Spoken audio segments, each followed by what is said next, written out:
So we're getting this started right now. On the COG team, we have Unknown, if I'm correct. Yes, you are correct, sir. So Unknown is in the blue team. Equinox is on the red team, also known as the Locust team. We're going to get this started here in about 10 seconds. Dead Zone, the level 94 red team, he puts in the work. Let's hop on board with Dead Zone to start this off. I know Scissorhands was going off last game. But let's hop on board with Dead Zone. I think he's going to go off this game. We'll see if I'm right.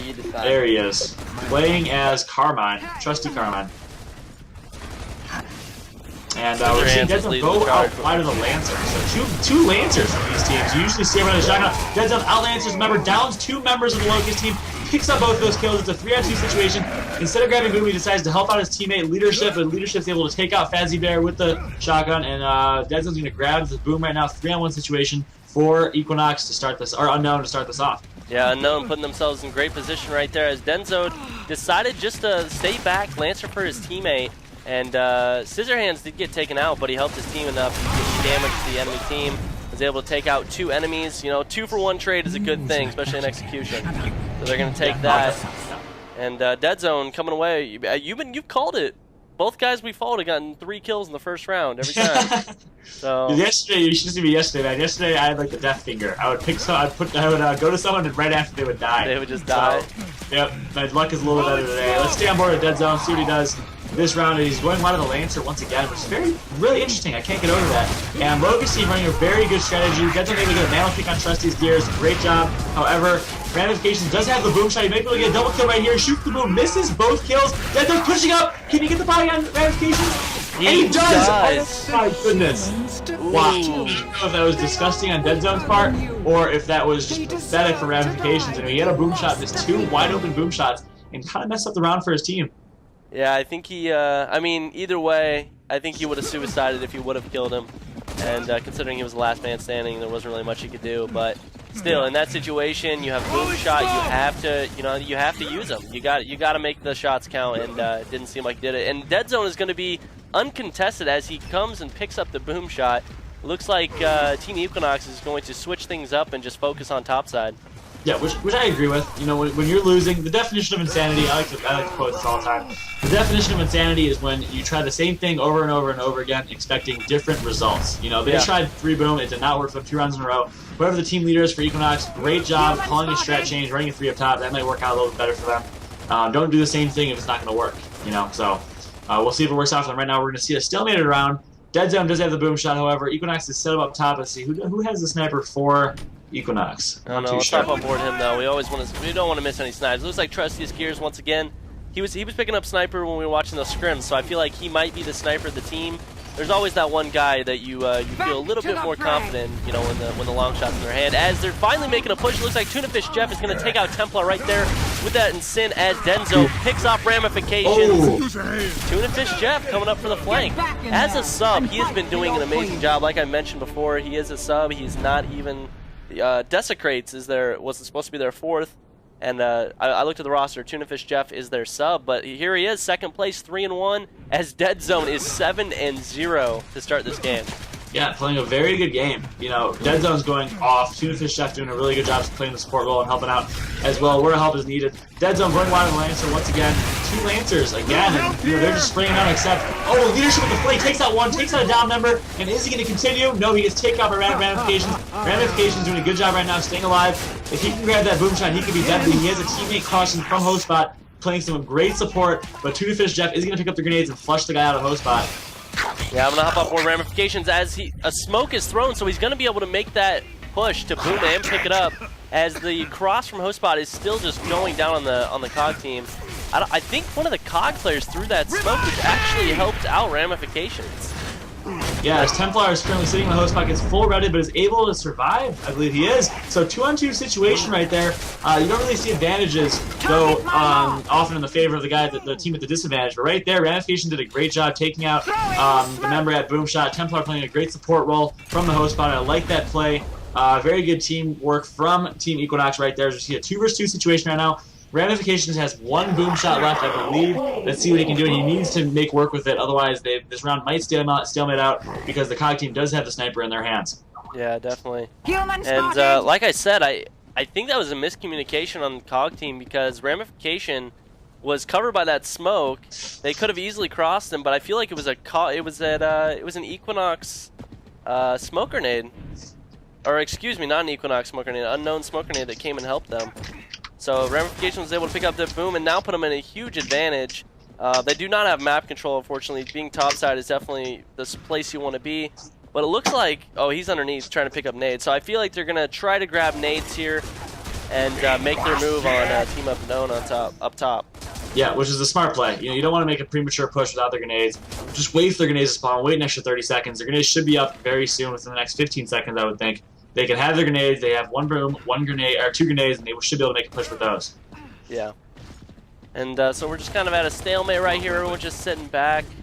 And, I mean, COG team really can't do much right now. They've got to sit back. They can't just push on boom shots. So. Yeah, you can't blame either team for what they're doing. You know, this happens. That's Gears of War. The game isn't going to stalemate, especially when $400 is on the line right now, as well as 4 Gamecom headsets. You don't want to make a mistake. So, that being said, now that we have time, these matches have been so fast-paced and crazy, we haven't had time to really talk about some topics.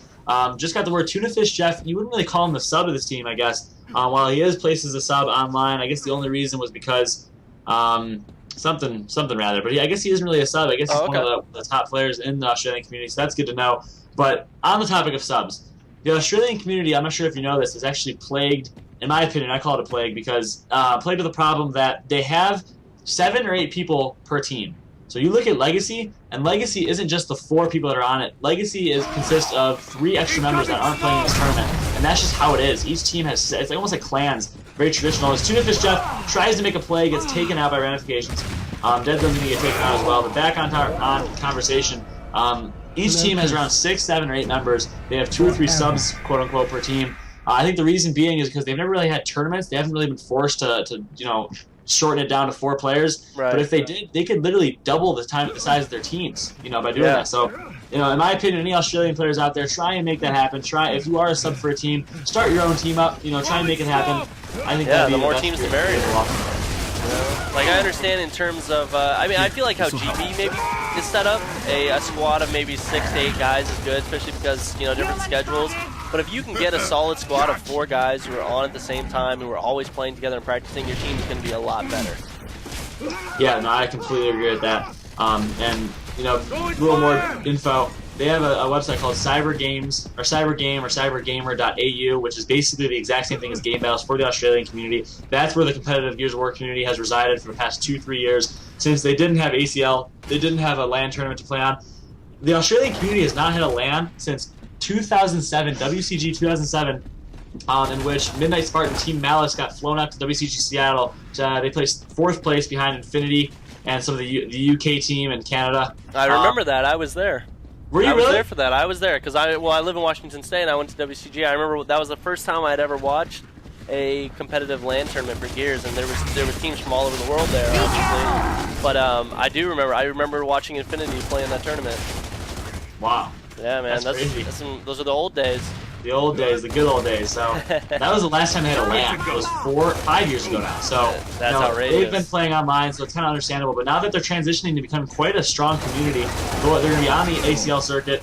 They're looking very strong. I think they need to start focusing on how to continue to build the competitive community and, you know, basically ensure that their community will grow. There can be more prize money, more teams, etc. As the Locust team is down in a 2 versus 3 right now, they're still the aggressors. Templar down to Tuna Fish, able to grab the meat shield, but Dead Zone's on the flank. 2 versus 2 situation, great down by Templar. They're making chicken soup out of chicken shit, to put it in other words.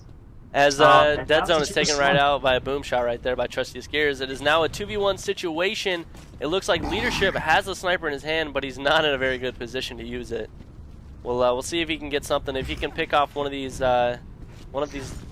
Equinox players, he might be able to make something happen. Yeah, no, he has to make something happen. Honestly, the boom shot's going to be responding. If not, it already respawned. He's trying to blind fire sniper. And he did. He hit Trustiest Gears. Trustiest Gears is full red if he makes a push on Templar. But it looks like he's going to back up and try to secure grenades. Might be a last-ditch effort to try to win this 1v2. As he almost takes out Trustiest Gears right there with that instant. He's got a 1v1 if he pushes on him as the other member of... Oh, as he goes down. Trustiest Gears is going to go pick up that boom shot, though, as they did have him trapped over in nades, but works out in their favor. Yeah, it does. So right there in that situation, you know, Boomshot did respawn. He could once again, he could have just ran straight to the Boomshot, either set up on the sandbag or grab the Boomshot. That would have been his best opportunity to win that 1 versus 2. Instead, he tries to go to the grenades. I'm not sure why everyone goes to grenades in those situations. Not the best spot to clutch. I understand the incendiaries are up, but I'm not sure if I agree with that. As we're hopping on board with Dead Zone, he's gonna push back pillar, and we're seeing a 3 up top for Unknown, so they're changing up their strategy entirely. And just like that, the script was flipped. And we see Team Equinox has the boom shot, whereas Unknown is going to hold up top with sniper control. Scissorhands has his hands on the sniper. Yeah, Dead Zone pushed all the way across, came up behind Team Equinox and just started lancing them in the back. And they do have map control, but Team Equinox does have boom, but he's pushed. The thing is, he secured boom, but they're set up top to the point where if he tries to make that push outside of boom, they might be able to get him down, or Scissorhands might be able to take him out with a, you know, a well-placed snipe, as he does. Just like I said, he takes out Ramifications. Wow, yes. What a beautiful round. And, you know, honestly, rarely, when a team sends 3 up top, you'll see them camp and stalemate and wait for the other team to make the move with the boom shot. Right there, we saw the exact opposite. Unknown, so aggressive. And honestly, that's what I was told before the game, that they are so skilled. They'll make things happen. Scissorhands will make plays. And that's exactly what they did right there. Making plays, making things happen. Turn a 4 versus 4 situation where the other team had boom into a 4 versus 2. Dead Zone is chasing down Templar right now. Templar is running for his life. Good movement, able to survive and get out of there. But, however, his teammate will be fighting a 3 and now a 4. And Scissorhand, oh my gosh, did you just see that snipe? I missed that. That was through the little window down below by Boltok. He shot right through there and connected for 2 headshots of the sniper in that round. Yeah. Wow. That was a beautiful so Unknown goes snipe. up 2-0 then. Yeah, 2-0 lead for Team Unknown over Equinox as they just, what was that, a 4-2 win or a 4-1 win? I think it was a 4-1. 4-1 there on Clocktower Execution.